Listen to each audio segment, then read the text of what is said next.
For today's video yan, mag-ihaw kami ng isda. Ayan siya.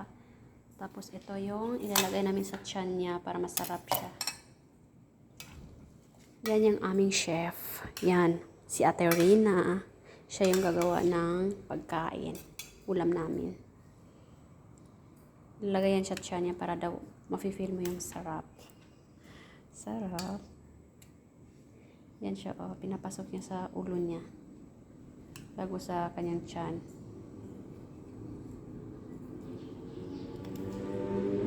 Okay.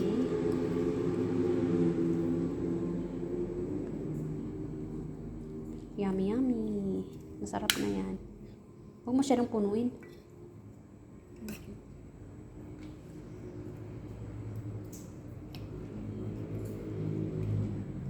Wow.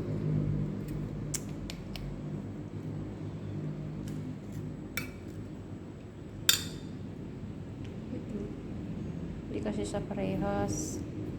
Okay lang kasi babalutin naman, di ba? Like and subscribe.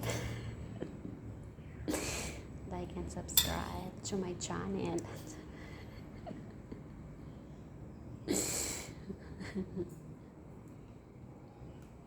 Alam nyo guys, sa pagkuha namin yung isda na yan, buhay pa siya.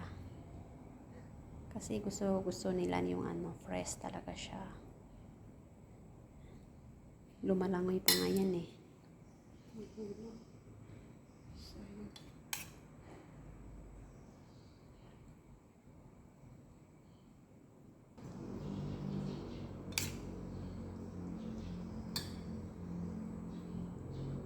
Punong-puno na siya.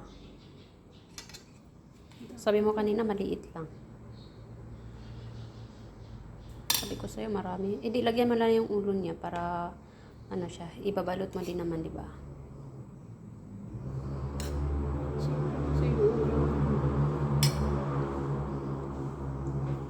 Hindi na natin nasinan yung kumain natin.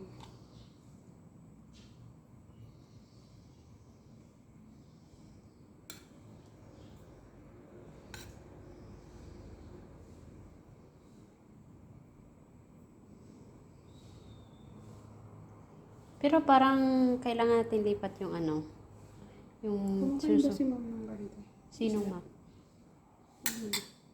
Oo. Para mo ba yung ma'am ko isa lang? Si Ma'am Lily lang yun. Tama na yan. Baka ma-over na.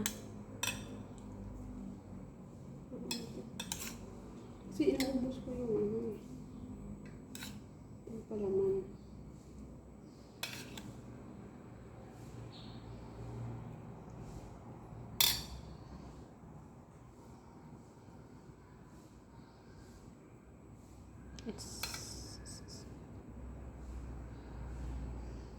Uy,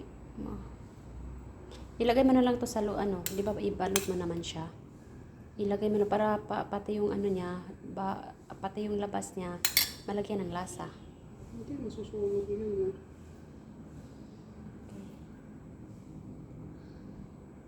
O, ayan na siya guys. O, ibabalot namin siya sa sa, anong tawag dito?